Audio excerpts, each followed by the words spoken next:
Hey guys, Pond here with another video for Rise of Empires, Ice and Fire. In this video, I'm going to be talking specifically about one level of the VIP shop, and we're going to start with level 1, obviously. And this is because I've had a request from Deep House Guy, who was keen to just see a bit more.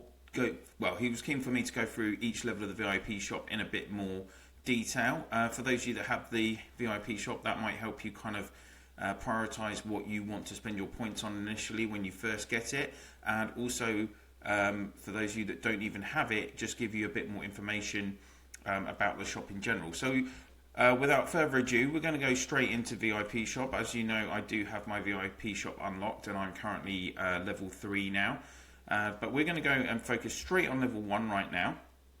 I have unlocked quite a few items on VIP shop level 1 already.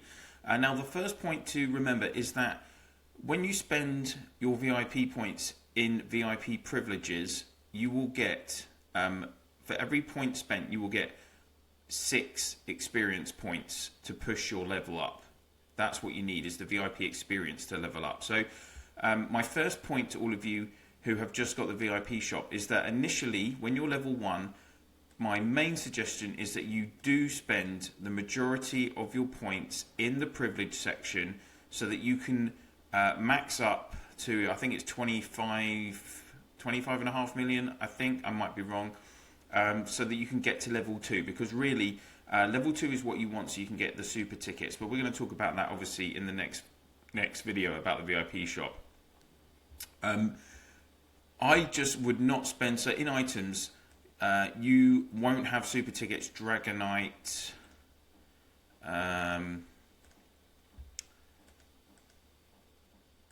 or gold. So in your items, you'll have most of this stuff. But again, it's things like resources that you should be able to get or obtain or have a reasonable amount of already anyway. Chests, okay, yes, potentially you might want to spend some points on those. But everything else, I really would not advise spending any of your points on, guys, when you're at level 1. So back into privilege, that's what you want to focus on, all right? So here we go. The first kind of 3 things that you're going to see are building speed up, smart use, research speed up, smart use, and then I've already activated this one,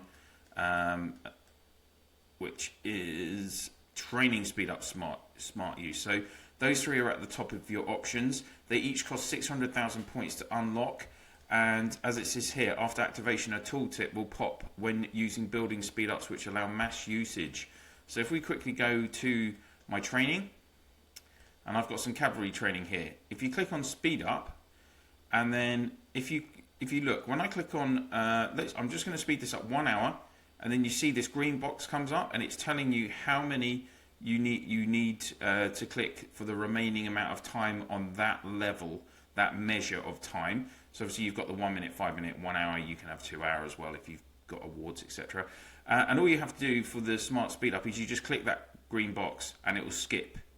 It will do it for you. So it's a bit of a finger clicking / tapping saver tool. I did training because I have 4 main accounts effectively with my 4 C25s, and doing the training hours on a Friday is an absolute nightmare. Trying to fit in doing all that training within that half an hour period between hours, so that's why I picked that. But for those of you that again just want to kind of save your finger with the tapping, obviously as you can see for Tuesdays, you've got the building speed up, smart use, research speed up, smart use, really good, and you're going to get an extra 3.6 million experience from unlocking one of these for your 600,000 points.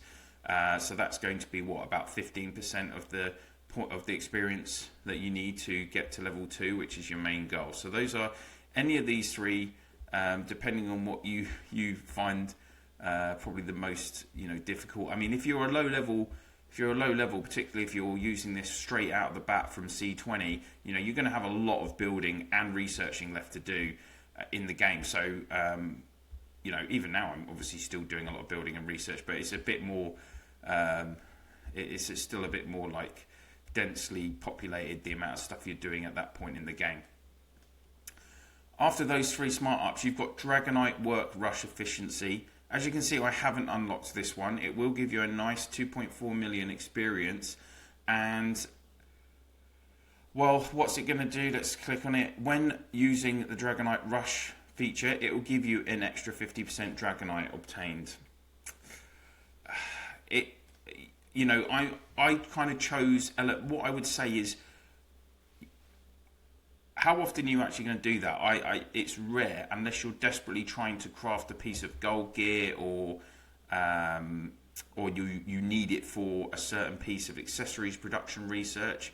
Is there actually that need to do the rush on the Dragonite in daily gaming experience? Not really for me, and that's why I haven't spent the points to unlock it. It really wasn't a priority for me. The other thing is, if you've got high-level Dragonite workshops anyway, and they're churning out, if you're level 25, you're churning out 1,400 Dragonite each time. The higher the level of the workshop, the more efficient it is at generating Dragonite in terms of the cost of the gold is lower as well. So if you've got high-level Dragonite workshops, I definitely would advise against using your points for this. It certainly shouldn't be a priority, okay?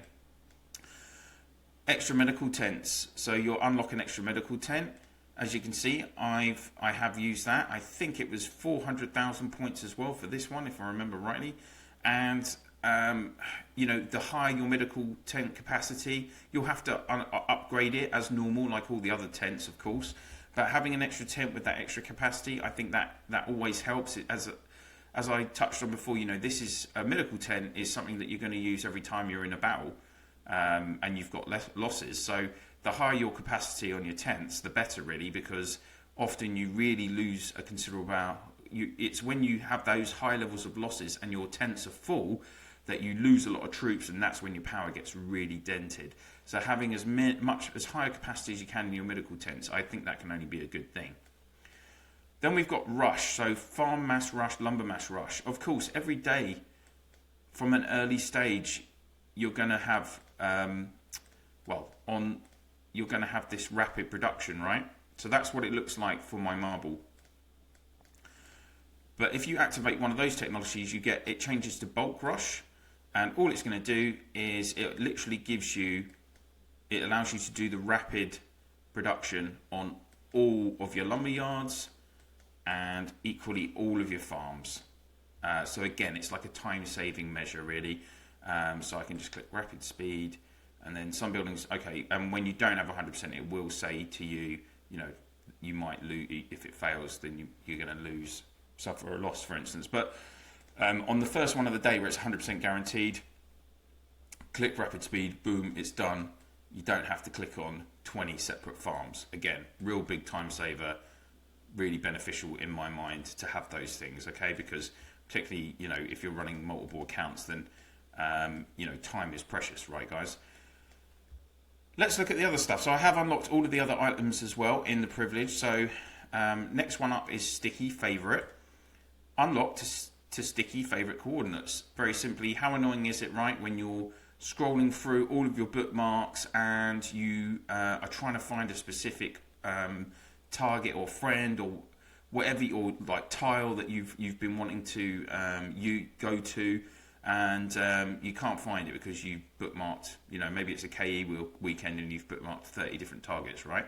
Well, if you have a particular favorite on Sticky Favorite, it will give you the option just to select that bookmark, and it will keep it at the top of the options for you. So it's quick for you to access when you want it. That is what Sticky Favorite is going to do, okay? And then after that, you're going to see buffs for footmen, archers, and cavalry, and it's going to be +2 might for each one, +2 footmen, +2 resistance for each one, and then you've got an extra 1% of HP for each troop type as well. So 9 different privileges here which affect your combat ability. Everyone that has VIP shop unlocks these very quickly because, again, this is a war game, guys. Battles, every extra margin helps.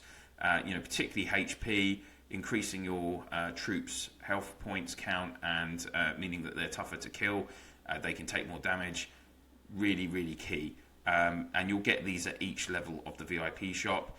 So again, for those of you that are at level 1, I really would suggest unlocking these. They're 250,000 points each, and you know, that's going to give you quite a bit of your XP towards the next level. All right. So just to quickly reiterate my points that I've covered in the video, because that is all of the elements covered. You want to focus on the items in the privilege section. Spend your points in the privilege section because you get 6 XP for every point spent. In the item section, it's 1 for 1.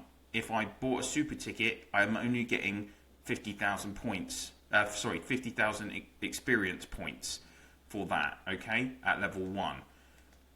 But when you spend on privileges, you're getting 6 experience points per VIP point spent. So that's why, and like I say, you want to get to level 2 as quickly as possible. So when you are at level 1, focus on these privilege items, guys. I would say for most of you, absolute priority is these buffs for your HP, your resistance, and your might.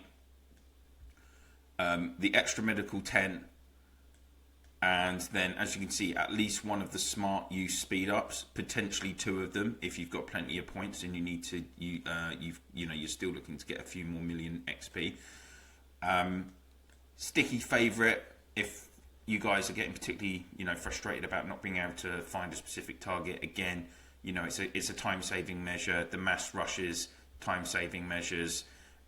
So if you guys are kind of looking for to make the game a bit easier, more simplistic, because you've got so many accounts to work on, lots of us have farms, for instance, then using those items are going to be really beneficial for you. Like I say, for me on this first page from the privilege items, Dragonite Workshop Rush Efficiency, for me, if you've got high level Dragonite Workshops, it's the bottom of the priority pile for you guys. And then probably, as I say, whichever smart use that you're least likely to use often would also be at the bottom of your priorities. So there we go, guys. That is level 1 of the VIP shop. I hope you found this video informative. And for those of you that either don't have VIP yet or are just working on your level 1, that will give you a better idea of what you want to use your points on and get up to that level 2 for those all important super tickets. So in the next video in this series, I'll do a 4-part series on this at the moment because there are 4 levels to the VIP shop, but there is a 5th level that will come at some point. I'll do a 4-part series on it for now, and we'll cover level 2 in the next video. Thank you so much to all of you for watching. Thank you so much for all the subscriptions so far. I'm absolutely blown away by the support on the channel.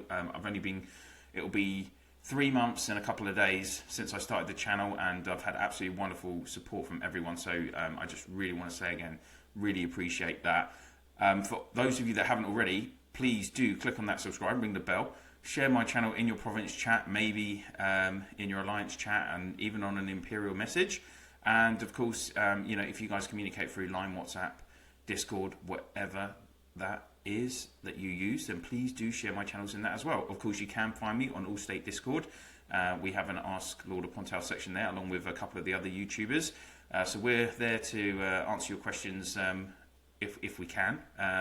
If you want to join All State Discord, I think there's a couple of thousand members on there, players on there already, so it's growing all the time, people from many different states. A lot of good vibes in there, helpful, like tool for sharing information as well. So please do give that a try. Also, just a little shout out to a couple of other YouTubers. Of course, Mr. Gill, he's been a great help to me while I've been working on my channel. And RK Empire also doing some really good stuff. He's really got some great kill event videos. And then Wee Little Me as well. Corey, who runs Wee Little Me, he's got a really nice friendly style of presenting on his videos, and he does some really good informative stuff as well. So I just wanted to give a shout out to those guys. That don't just check out me. There are lots of people doing Rise of Empires content, and we all have different styles, focus on different things. So please do check those guys out as well. That's it for now. Thanks for watching. I'll see you soon.